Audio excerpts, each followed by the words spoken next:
नमस्कार मेरे प्यारे दोस्तों, सक्सेस अप एकेडमी के यूट्यूब चैनल पे आप सभी का हार्दिक स्वागत है। उम्मीद है आप सभी अच्छे होंगे और हम भी अच्छे हैं, ठीक है। क्योंकि आज सेकंड लॉकडाउन का लास्ट डे है, ठीक है। कल से थर्ड लॉकडाउन स्टार्ट हो रहा है, तो अब स्टार्ट हो रहा है तो उसको भी सरवाइव करेंगे, ठीक है। आपके साथ में आप भी कर रहे हैं, हम भी करेंगे। चलिए देखिए, आज की क्लास को हम लोग आगे स्टार्ट करते हैं। कल जो हम लोगों ने चीजें पढ़ी थी उसी के हम लोग आगे बढ़ रहे हैं, ठीक है। कल हम लोगों ने क्या पढ़ा था? 2D 3D पढ़ा था, 2D की चीजें स्टार्ट की थी। तो 2D में हम लोगों ने ट्राइंगल स्टार्ट किया था। ट्राइंगल में हम लोगों ने बात कर ली थी स्केलेन ट्राइंगल के बारे में और आइसोस्केल्स के बारे में। किसके बारे में?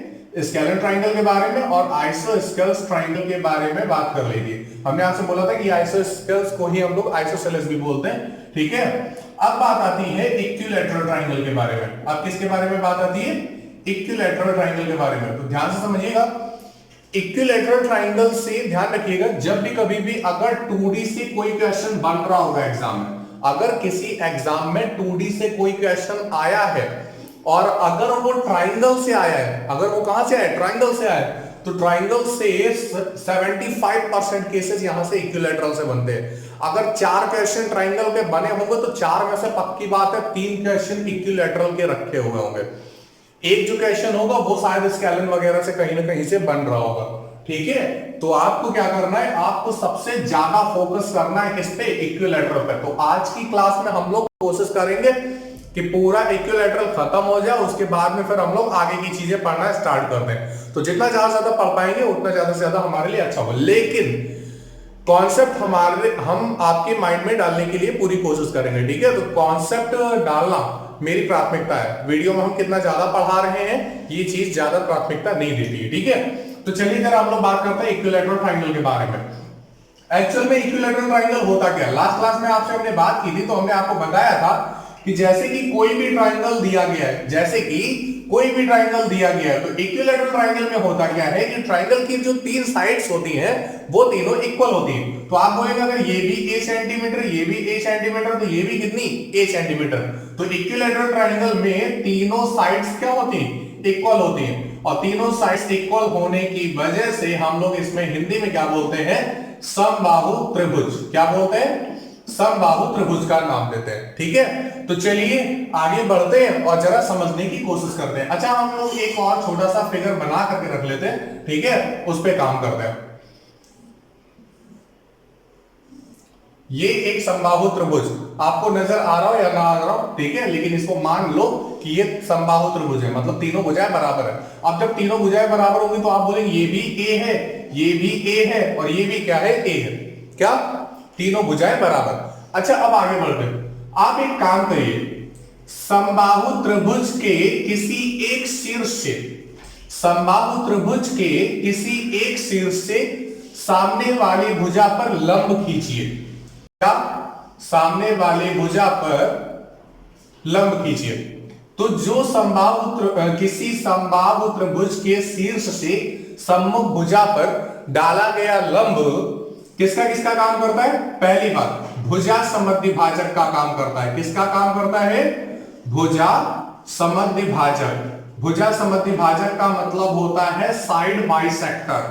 क्या होता है? साइड बाइसेक्टर, ठीक है। तो एक बात ध्यान रखिएगा, अगर आप समबाहु त्रिभुज की किसी एक शीर्ष से, किसी भी शीर्ष से, चाहे तो इस वाले से, इस वाले से या फिर इस वाले से, किसी भी एक शीर्ष से आप सम्मुख भुजा पर अगर लंब खींचते हैं, आप सम्मुख भुजा पर अगर लंब खींचते हैं, तो पहली बात वो भुजा समद्विभाजक का काम करता है। किसका?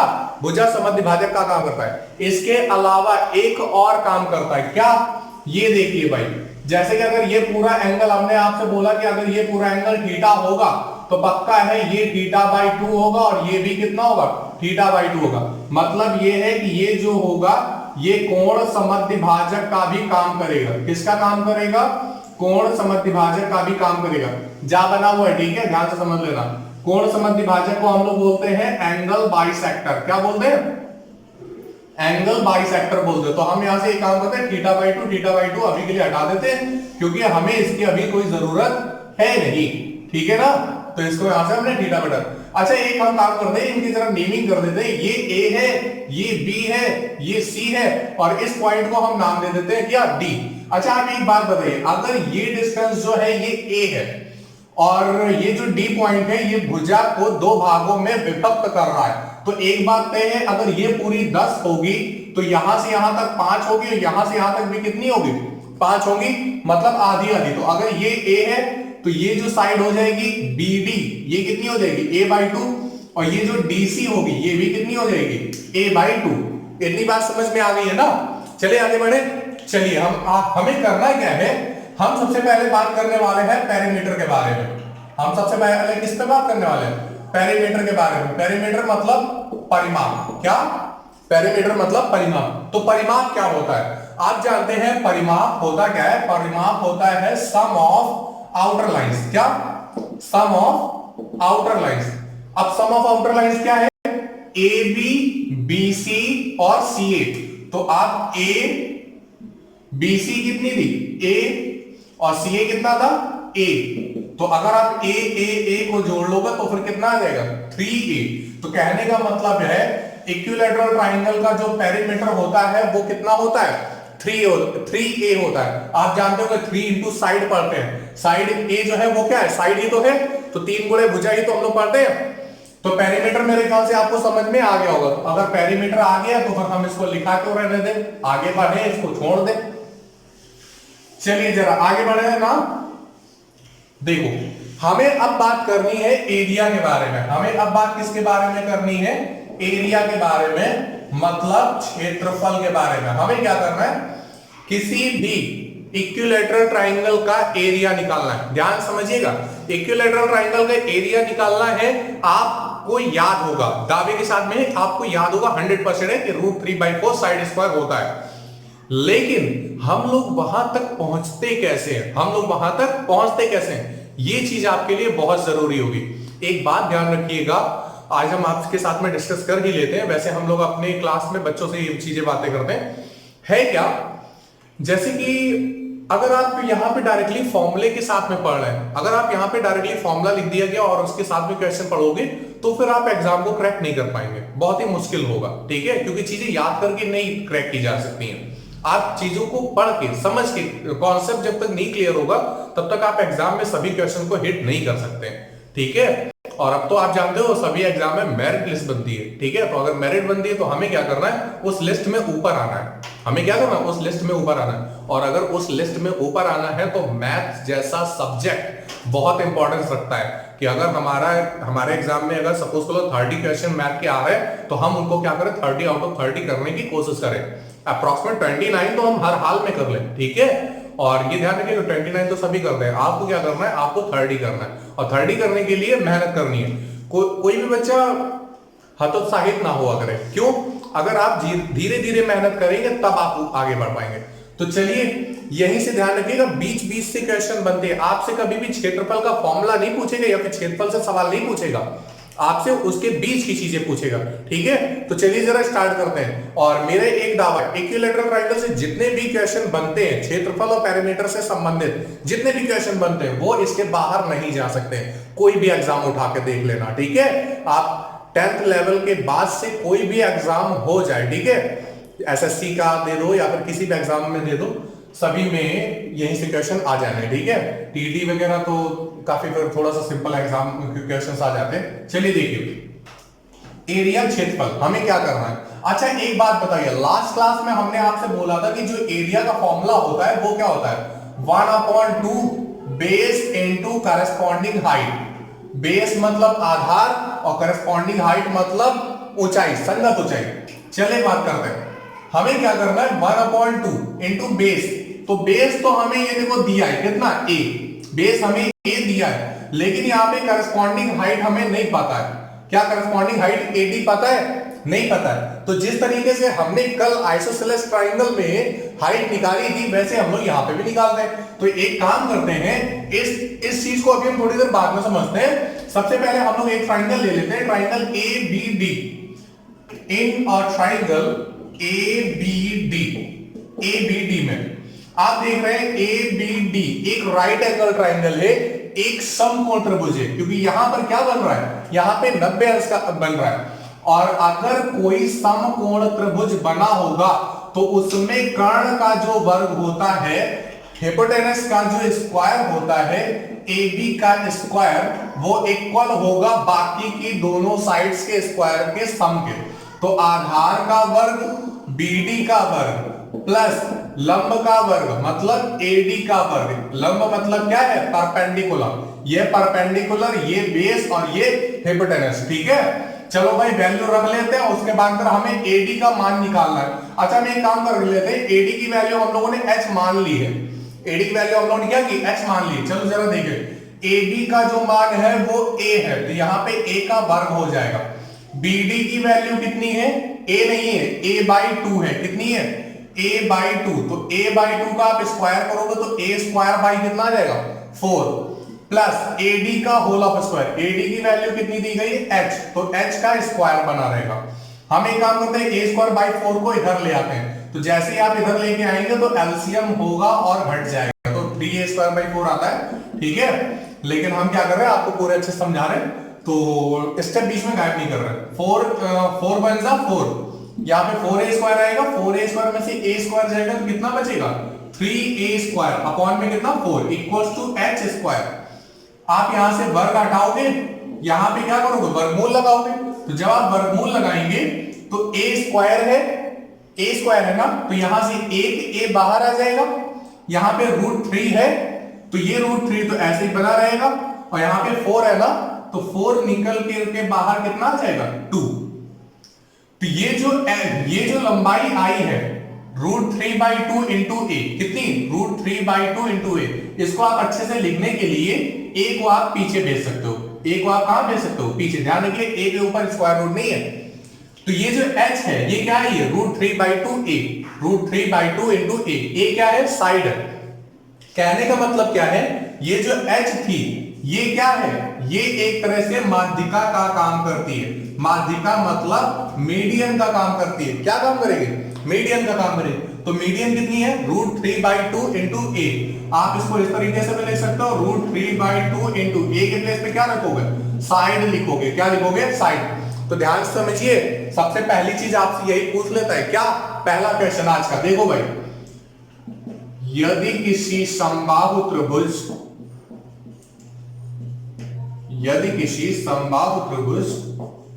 की भुजा की माप 10 सेंटीमीटर हो तो उस त्रिभुज की माध्यिका की लंबाई क्या होगी? क्या चीज? माध्यिका की लंबाई क्या होगी? तो हमें क्या करना है, हमें यहाँ पे और कोई माइंड तो नहीं लगाना होगा ना, हम डायरेक्टली कहां रख देंगे? यहाँ पर रख देंगे। कैसे? √3/2 इंटू साइड के प्लेस पे हम क्या रखेंगे? ये 10 रखेंगे, तो 10 रख लो, 2 से भाग करोगे 5 बार, तो आंसर कितना आ गया? 5√3। कितना आ गया? 5√3। माध्यिका कैसी यूनिट है भाई? जब माध्यिका की वो आप मेजरमेंट करते हो तो फिर ये दूरी के फॉर्म में तो आती है, कहने वाला इसका जो मात्रक होगा वो क्या होगा? सेंटीमीटर होगा। ठीक है, तो मेरे ख्याल से आपको सबसे पहले हम लोग क्षेत्रफल के बारे में बात करने जा रहे थे। क्षेत्रफल तब तक नहीं निकाल सकते थे जब तक हमें करस्पॉन्डिंग हाइट नहीं मिलेगी, और यहां पर जो ये करस्पॉन्डिंग हाइट होती है वही माध्यिका का काम करती है। वही किसका काम करती है? मीडियन का काम करती है। तो मीडियन की लंबाई कितनी आई? √3/2 इंटू साइड। इतनी बात समझ में आ गई ना? तो हम एक काम करते हैं, इसको थोड़ा सा अलग कर देते हैं, हटा देते हैं, और हम लोग जरा क्षेत्रफल पे बात करते हैं। ठीक है, ध्यान समझिए भाई। चलो इसको हटा दिया। ये मीडियन का फॉर्मेशन आपको याद रहेगा ना, √3/2 इंटू A। हाँ, चलो भाई देखो, अब हमें करना क्या है, इसमें जरा फॉर्मूले रखते हैं। 1/2 इंटू बेस कितना है? A है। बेस कितना है? A। करस्पॉन्डिंग हाइट अभी हमने निकाली है, √3/2 इंटू A। यही निकाली थी ना। अब देखो भाई, 2 और 2 का मल्टीप्लीकेशन हो जाएगा कितना? 4। √3 और 1 का मल्टीप्लीकेशन हो जाएगा कितना होगा? √3। A इंटू A हो जाएगा कितना? A square. तो कहने का मतलब ये है कि एरिया की फॉर्मेशन क्या निकल के आ गई? √3/4 A स्क्वायर। कितनी निकल के आ गई? √3/4 A स्क्वायर, √3/4 साइड स्क्वायर। तो उम्मीद है आपको इतना समझ में आ गया होगा। बात समझ में आई है ना? तो हम अब आगे बढ़े ना। चलिए जरा यहीं पर आप ध्यान से समझने की कोशिश करें। अच्छा पहले हम लोग एक जरा क्वेश्चन को सॉर्ट आउट कर लेते हैं। हाँ यहीं पे आप छोटा सा क्वेश्चन बना लीजिए। यदि किसी समबाहु त्रिभुज की भुजा की माप 20 सेंटीमीटर हो, कितनी हो 20 सेंटीमीटर हो, तो उस त्रिभुज का क्षेत्रफल क्या होगा, उस त्रिभुज का क्षेत्रफल क्या होगा। तो आपसे बोला गया समबाहु त्रिभुज की भुजा की माप कितनी है 20, तो जल्दी से भाई रख दो √3/4 ए स्क्वायर। तो ए के प्लेस में कितना रखेंगे 20 गुणे 20, 4 से काटोगे 5 बार और 20 पंचे 100 और √3 यहां पे ऐसे बस चिपका बैठा रहेगा। आ गया। बस हमें अब क्या करना है, यूनिट का फॉर्मूला, यूनिट लगानी है, मात्रक उसका लगाना है। तो एरिया पूछा जा रहा है, तो एरिया का मात्रक क्या होता है वर्ग में होता है। तो सेंटीमीटर था, हमने सेंटीमीटर का स्क्वायर लगा दिया। इतनी बात समझ में आ गई। आगे बढ़े, चलिए भाई आगे बढ़ते हैं। अच्छे से मेहनत करते रहो, आप दिन पर दिन आगे बढ़ते जाएंगे। ठीक है, चलिए आगे बढ़ते हैं। देखो भाई हम क्या कर रहे हैं, हम जरा एक त्रिभुज पे ही बात कर रहे हैं। हम क्या कर रहे हैं, हम एक त्रिभुज पे ही बात कर रहे हैं जो कि इक्विलैटरल ट्रायंगल है। तो ये ए, ये ए, ये ए। अच्छा एक काम करते हैं, थोड़ी देर के लिए हम इसमें, अच्छा चलो इक्विलैटरल ट्रायंगल ही ले लेते हैं। हाँ कितना इक्विलैटरल ट्रायंगल। हम क्या करें, अगर हम इनकी सभी की माध्यिकाएं ड्रॉ करें, इनकी सभी की माध्यिकाएं ड्रॉ करें। एक बात ध्यान रखिएगा, हमने यहां पर माध्यिका की बात की है। तो सबसे पहली बात, अगर कुछ बच्चों को यह चीज नहीं पता है कि माध्यिका क्या होती, तो हम उनको साइड में सिखा रहे हैं, ठीक है। और जिन लोगों को आता है वो थोड़ा सा बस 1 मिनट के लिए यहीं पे बैठे रहे चुपचाप। हाँ तब तक पानी पी लो तुम लोग। देखो इधर माध्यिका होती क्या है, जैसे कि हम किसी भी त्रिभुज से, किसी त्रिभुज के शीर्ष से सामने वाली भुजा पर, सामने वाली भुजा पर कोई एक ऐसी रेखा खींचे जो कि सामने वाली भुजा को 2 भागों में विभक्त कर दे, जो कि सामने वाली भुजा को कितने भागों में, 2 इक्वली भागों में विभक्त कर दे, वो क्या हो जाती है माध्यिका। अब वो होता क्या है, यहां पे हमें 90 डिग्री का एंगल नहीं बनाना चाहिए। देखो भाई एक हमने ये ट्राइंगल बनाया, यहां पे ये साइड छोटी थी, ये साइड उससे बड़ी, ये साइड सबसे बड़ी। तो सपोज कर लो अगर हम इस ट्राइंगल में माध्यिका बनाना चाहें, तो हम इस वाले शीर्ष से, इस वाले वर्टेक्स से सामने वाली साइड पे हम रेखा खींचने जा रहे हैं। लेकिन हमें कैसी रेखा खींचनी, जो सामने वाली भुजा को 2 भागों में। तो सपोज कर लेते ये है, बराबर बराबर कट जाएगी। तो आप अगर इस तरीके से ड्रॉ करेंगे तो ये क्या है, ये उस त्रिभुज की माध्यिका हो जाएगी। तो माध्यिका क्या होती है, किसी त्रिभुज के किसी शीर्ष से, किसी त्रिभुज के किसी शीर्ष से, शीर्ष मतलब वर्टेक्स, किसी त्रिभुज के किसी शीर्ष से सामने वाली भुजा पर डाली गई रेखा जो कि सामने वाली भुजा को 2 समान भागों में विभक्त करती है, वही क्या होती है माध्यिका होती है। वही क्या होती है माध्यिका होती है। तो सुनिए जरा, हमें करना क्या है, हम अगर किसी भी ट्राइंगल के बारे में ले लें, क्या किसी भी ट्राइंगल, तो अब हम यहां पे समबाहु त्रिभुज हटा देते हैं। समबाहु त्रिभुज अगर हटा देंगे तो फिर ये भी रहे, ये भी हट जाएंगे, ठीक है। क्योंकि जब अगर कोई भी ट्रायंगल होगा, स्केलन होगा, तो ये जरूरी नहीं है कि यहां पे 90 डिग्री का ही एंगल बने, ठीक है, ऐसा कोई जरूरी नहीं है। हाँ तो चलिए जरा देखिए, हमने क्या किया, हमने तीनों शीर्षों से माध्यिका ड्रॉ की, इससे भी, इससे भी, इससे भी। इसका माध्यिका बिंदु ये है, इसके लिए मध्य बिंदु ये आ गया, और इस शीर्ष के लिए माध्यिका का बिंदु कहां पे, यहां पे आ गया, ठीक है। तो सुनिए, जहां पर माध्यिकाओं का कटान बिंदु होगा, जहां पर माध्यिकाओं का कटान बिंदु होगा, माध्यिकाओं का कटान बिंदु,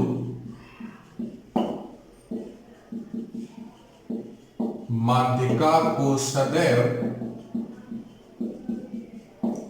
2:1 के अनुपात में विभक्त करता है,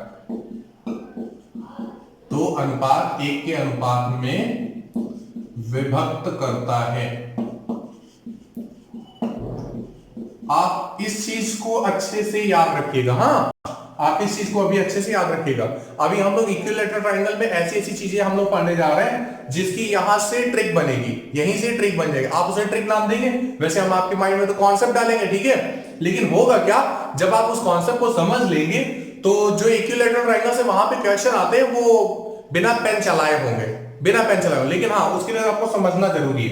तो ये चीज जरूर ध्यान रखिएगा, क्या कि जैसे कि कोई भी ट्राइंगल होता है, तो अगर हमने उसमें तीनों माध्यिकाएं खींची, तो तीनों माध्यिकाओं का जो कटान बिंदु होगा वो माध्यिका को किस अनुपात में, 2:1 के अनुपात में तोड़ता है।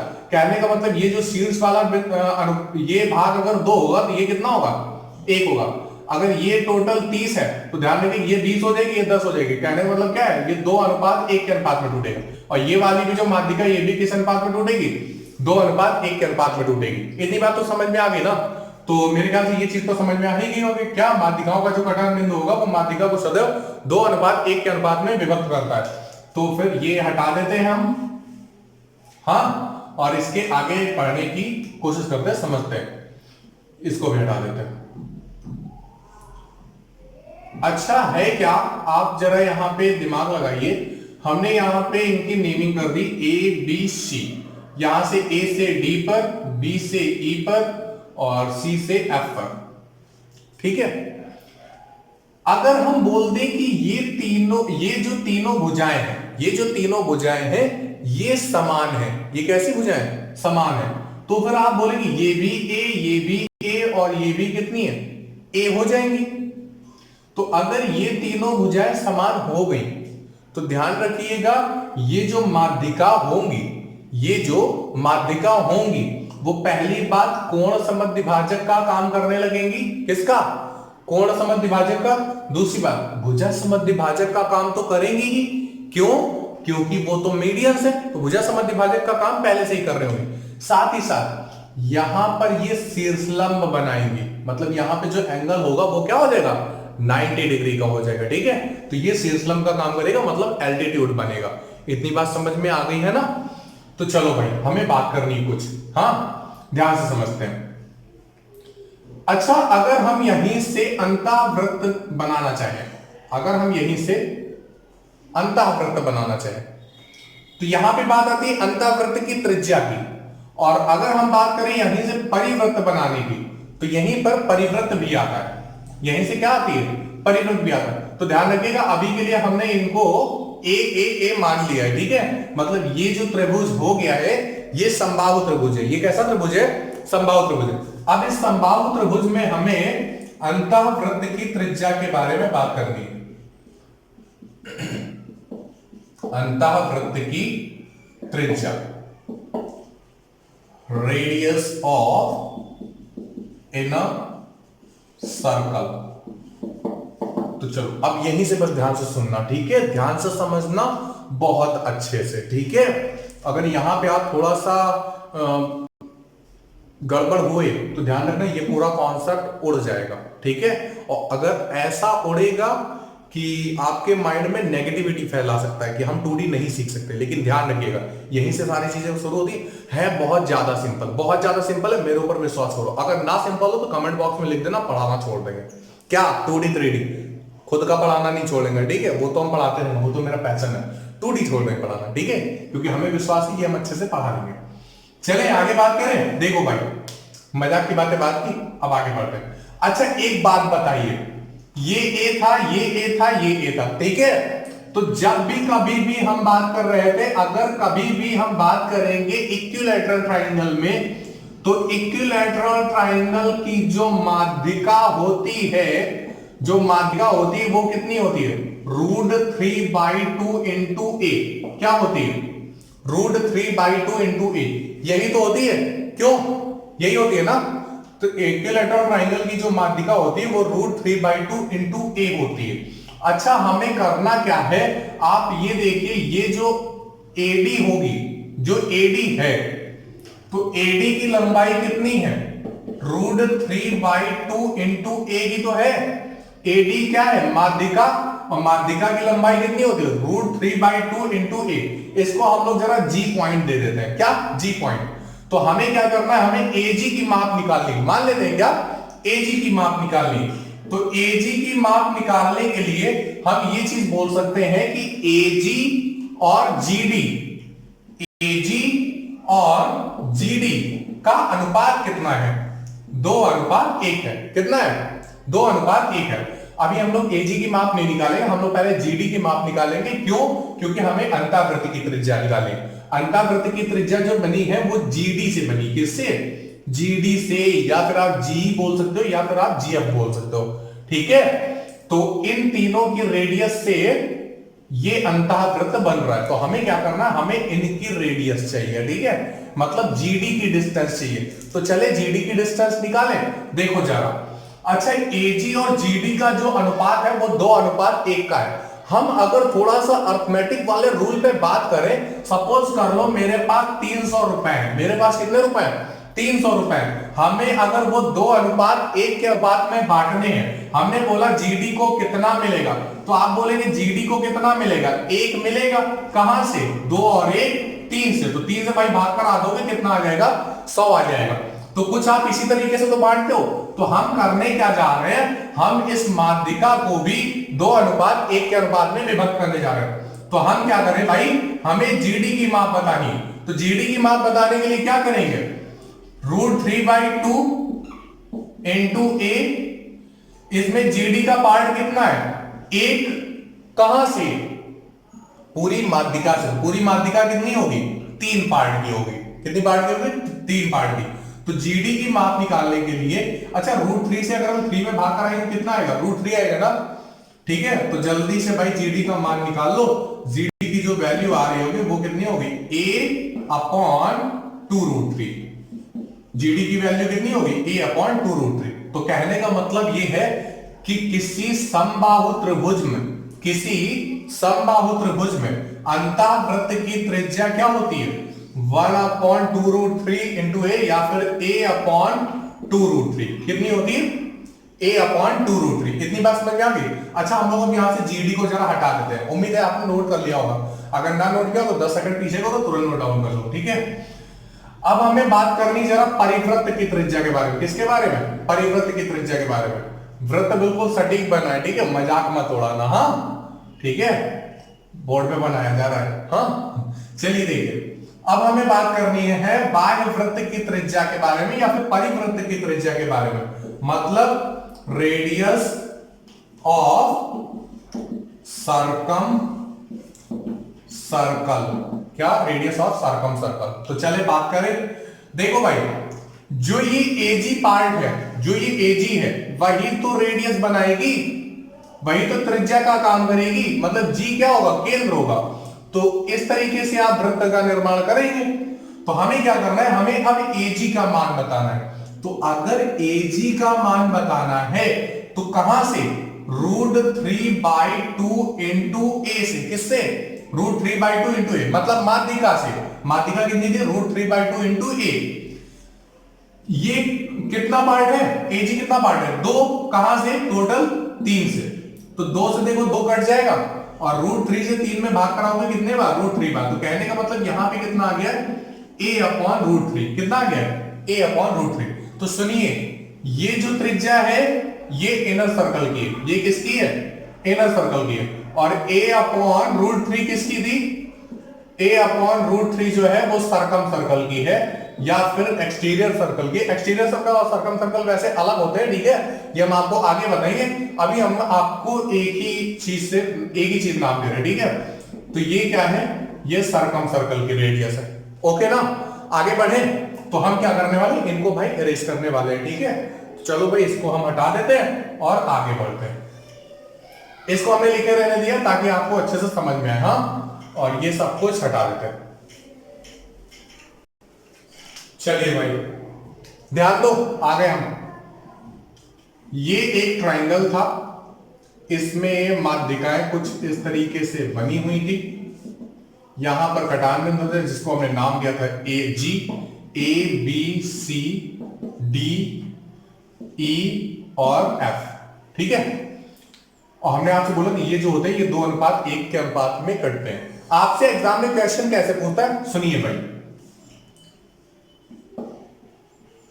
Radius of circum circle is two radius of inner circle. परिवृत्त की त्रिज्या और अंतःवृत्त की त्रिज्या के बीच में क्या अनुपात होता है? क्या परिवृत्त की त्रिज्या और अंतःवृत्त की त्रिज्या के बीच में क्या अनुपात होता है? तो देखो, रेडियस ऑफ सर्कम सर्कल कितनी है? a/√3 और रेडियस ऑफ इनर सर्कल कितनी थी? a/2√3। यही थी ना? देख लो जरा कॉपी में अपने मैच करके, a/2√3।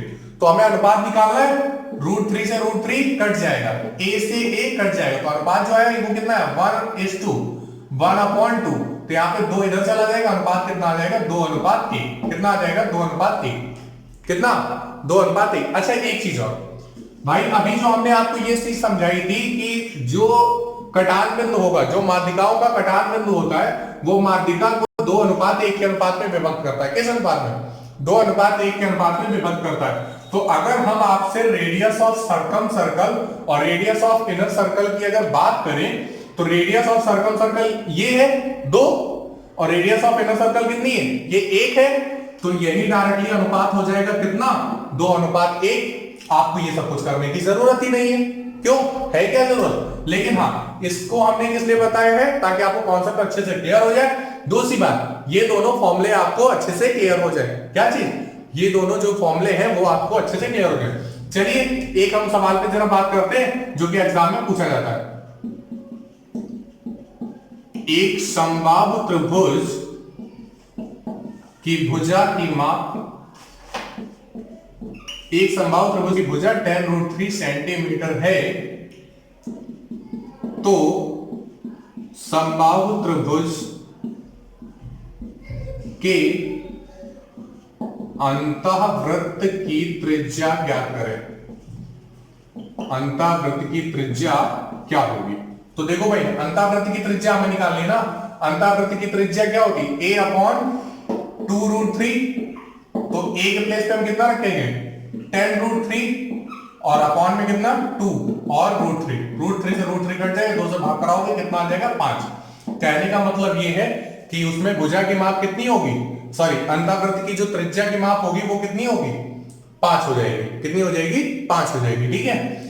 अच्छा, यहीं पे अगर हमसे ये चीज बोल देता, हमसे ये ना बोलता है अंतःवृत्त की त्रिज्या ज्ञात करो, आपसे ये पूरी चीज पूछ ले कि अंतःवृत्त का क्षेत्रफल क्या होगा। नेक्स्ट क्वेश्चन है, अगला क्वेश्चन बताओ, क्या अंतःवृत्त का क्षेत्रफल क्या होगा? अच्छा, अंतःवृत्त मतलब वृत्त है ना। अब वृत्त का क्षेत्रफल कैसे आता है? वृत्त का जो क्षेत्रफल होता है वो होता है πr²। वो क्या होता है? πr²। तो जब तक हमें r का मान नहीं पता चलेगा, मतलब अंतःवृत्त की त्रिज्या जब तक हमें नहीं पता चलेगी, तब तक हम लोग सॉर्ट आउट नहीं कर सकते। तो हमारा काम क्या होगा कि हम r निकालें। तो r तो हमने इस क्वेश्चन के लिए निकाल लिया था ना। कितना आया था? 5 आया था। अब हमें बस यहाँ पे मान रखना है। तो पाई की वैल्यू, पाई आप 22/7 भी रख सकते हो, या फिर एग्जाम में 3.14 देता है तो आप वो भी रख सकते हो। r की वैल्यू कितनी? 5, और 5 का जैसे आप स्क्वायर कर दोगे तो कितना आ जाएगा? 25। 5 का स्क्वायर कितना? 25। और यहाँ पे पाई रखा है, पाई रख दो। क्षेत्रफल हम लोगों ने पढ़ा था, क्षेत्रफल क्या होता है? सेंटीमीटर का स्क्वायर हो जाएगा, और यहाँ पे 5 सेंटीमीटर हो जाएगा। इतनी बात समझ में आ गई? कंफर्म है ना? अच्छा, एक काम करते हैं, यहाँ पे हम लोग दूसरा नेक्स्ट क्वेश्चन बना लेते हैं। एक समबाहु त्रिभुज की भुजा की माप 10√3 सेंटीमीटर है, तो समबाहु त्रिभुज के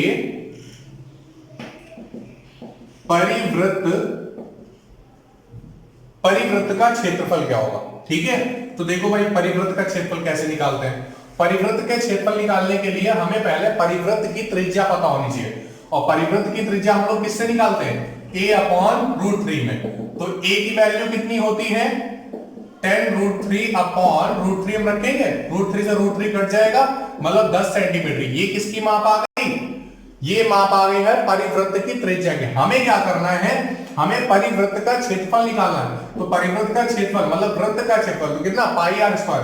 पाई की वैल्यू आप पाई रख सकते हो, r की वैल्यू आप कितना रखोगे?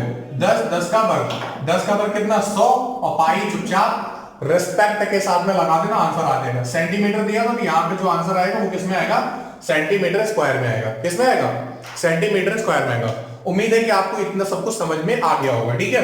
अब देखो अगला क्वेश्चन एग्जाम में कैसे बनता है, सुनिए भाई। अब हम ये जरा हटा देते हैं और नेक्स्ट क्वेश्चन बनाते हैं। अंतःवृत्त की त्रिज्या और परिवृत्त की त्रिज्या का फॉर्मूला याद है?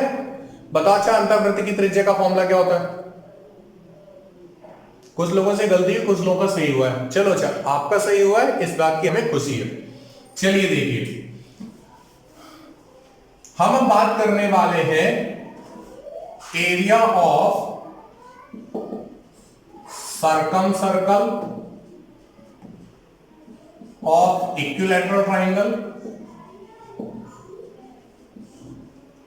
And area of inner circle of equilateral triangle. ध्यान रखिएगा, हमें इन दोनों के बीच में रेशियो बताना है। क्या बताना है? रेशियो बताना है। तो चले, सबसे पहले तो हम लोग फॉर्मेशन के बेसिस पर पढ़ते हैं, उसके बाद फिर आपको ट्रिक बताते हैं, ठीक है, कि कैसे हम लोग एग्जाम में कर सकते हैं। अच्छा, एरिया ऑफ सर्कम सर्कल, तो अगर हमें सर्कम सर्कल का एरिया निकालना है तो पहली बात तो हमें रेडियस वगैरह पता होनी चाहिए। क्यों? और रेडियस में फिर आप पाई आर स्क्वायर वगैरह लगाओगे, क्यों? ऐसा ही तो करते हैं। तो फिर पहले तो हम लोग जरा रेडियस का फॉर्मूला लिखते हैं। आप क्या लिखते हो भाई? यहां पे आप ये पाई आर स्क्वायर तो लिखते हो। हम यहां पे सर्कम सर्कल की जो ये रेडियस है इसको हम लोग कैपिटल आर बोल देते हैं, और यहां पे जो ये इनर सर्कल की जो रेडियस है इसको हम लोग थोड़ी देर के लिए स्मॉल आर बोल देते हैं, ठीक है।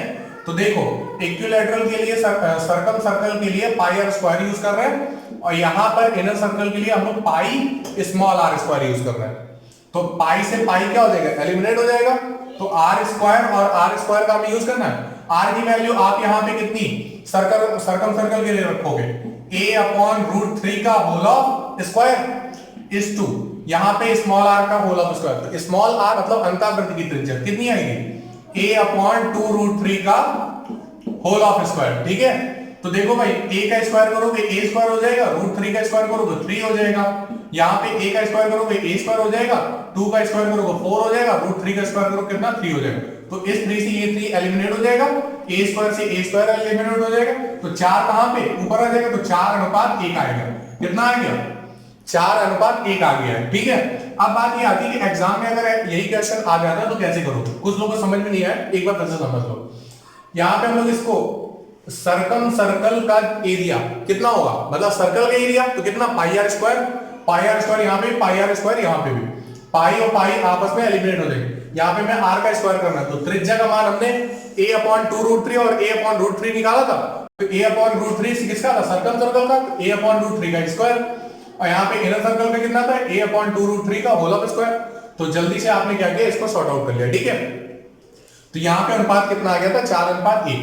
अब जरा बात करते हैं, जैसे कि सपोज कर लो अगर हमें ये सब कुछ ना करना होता, ये सब कुछ ना करना होता, ठीक है, तो फिर हम लोग क्या करते हैं? अच्छा, आप एक बात बताइए, यहां पे जो रेडियस का जो अनुपात होगा वो कितना होगा? 2:1। परसेंटेज हमने आपको पढ़ाया था, परसेंटेज में हमने आपसे बताया था कि जब भी कभी भी प्रतिशत या फिर अनुपात के बारे में बात करनी होती, जब कभी भी प्रतिशत या अनुपात के बारे में बात करनी होती है तो वहां पे हम लोग करते क्या है? यहां पे देखो, जैसे pi r square is two pi r square था, तो यहां पे पाई से पाई एलिमिनेट हो जाएंगे। मतलब क्या है? जो कांस्टेंट टर्म थे वो एलिमिनेट हो जाएंगे। तो जो हमें मिलेगा, जो हमें आंसर मिलेगा वो कहां से मिलेगा? ये जो वेरिएबल होंगे वहां से मिलेगा, r इंटू आर, और यहां पे small r into small r. अच्छा, यहां पे हमें जब अनुपात बताना है तो हम इनकी त्रिज्याओं के अनुपात ही ना ले लें, तो कैपिटल R की जगह पे 2 ले लो, स्मॉल r की जगह पे 1 ले लो। तो 2 गुणे 2 अनुपात 1 गुणे 1, 2 और 2 का गुणा 4 होता है, और 1 और 1 का गुणा 1 होता है। तो कहने का मतलब क्या है? अनुपात कितना बन जाएगा? 4:1 का बन जाएगा। कितना बन जाएगा? 4:1 का बन जाएगा। तो मेरे ख्याल से आपको ये चीज भी अच्छे से समझ में आ गई होगी। तो अब हमें बस छोटी सी एक चीज और जाननी है, तो चलो उसको जरा जान लेते हैं। और उससे पहले आपको क्या करना है? उससे पहले आपको जितना हमने अभी तक की पढ़ाया है उतना जरा 1 मिनट के लिए फिर से जरा कॉपी को ओपन करके फिर से जरा पढ़ लो, ठीक है। 1 सेकंड के लिए जरा फिर से पढ़ लो। अब हमें यहाँ पे इक्विलैटरल ट्रायंगल से अलग हट करके थोड़ी सी एक इक्विलैटरल ट्रायंगल के बारे में ही बात करनी। एग्जाम में यहाँ से 2 क्वेश्चन पूछे जाते हैं, तो चलिए हम लोग उसके बारे में। चलिए अगले क्वेश्चन की तरफ बढ़ते हैं। अगले क्वेश्चन में आपसे क्वेश्चन किस तरीके से पूछा जाता है, ये इस बात पे जरा गौर करिए, ध्यान से सुनिएगा, ठीक है। वैसे ये चीज जल्दी से समझ में नहीं आती है, लेकिन हाँ 2 मिनट के लिए बस आप ध्यान से सुनो, आपको सब कुछ आ जाएगा, ठीक है। दावा है, ठीक है, गारंटी है, ठीक है, एक तरह से ये बोल सकता हूं। सुनो भाई, आपसे एग्जाम में बोलेगा कि कोई एक समबाहु त्रिभुज है, क्या कोई एक समबाहु त्रिभुज है, लेकिन समबाहु त्रिभुज की आपको भुजा नहीं दी जाएगी। आपसे समबाहु त्रिभुज की भुजा पूछता है, क्या आपसे समबाहु त्रिभुज की भुजा पूछेगा। अब अगर समबाहु त्रिभुज की भुजा पूछेगा तो कुछ ना कुछ तो देगा ना। चलिए देखते हैं क्या देता है। तो समबाहु त्रिभुज की पहली बार भुजा वो देगा नहीं, तो फिर आपसे बोलेगा कि समबाहु त्रिभुज के अंदर किसी एक बिंदु से, समबाहु त्रिभुज के अंदर स्थित किसी एक बिंदु से, कोई भी एक बिंदु समबाहु त्रिभुज के अंदर कहीं भी हो सकता है। यहां पे मान लो, यहां पे मान लो, यहां पे मान लो, इधर मान लो, इधर मान लो, इधर मान लो, कहीं भी मान लो। तो बोलेगा क्या, समबाहु त्रिभुज के अंदर स्थित किसी बिंदु से तीनों भुजाओं पर डाले गए लंब की लंबाई, तीनों भुजाओं पर डाले गए लंब की लंबाई दे दी गई, क्या P1, यहां पे P2 और यहां पे P3, ऐसा हम लोग मान लेते हैं, लेकिन एग्जाम में ये चीज दी जाएगी। ठीक है, अभी हम लोग इसका एक क्वेश्चन भी करेंगे, ध्यान समझिए। तो हमने ये लंबाइयां कितनी मान ली, P1, P2, P3। अच्छा एक काम करते हैं, इनकी जरा नेमिंग कर देते हैं, A B C, और जहां पे ये कटान बिंदु था, मतलब जहां पे जिस बिंदु से हमने डाला है उनको जरा सभी से मिला देते हैं। तो B को हमने इस बिंदु से मिलाया, इस बिंदु को हमने C से मिला दिया, और इस बिंदु को हमने कहां से, A से मिला दिया। A की वाली जो रेखा है वो थोड़ा सा तिरछी है, आप लोग समझ सकते हो। हाँ, मैथ के टीचर है, आर्ट के टीचर नहीं, ठीक है।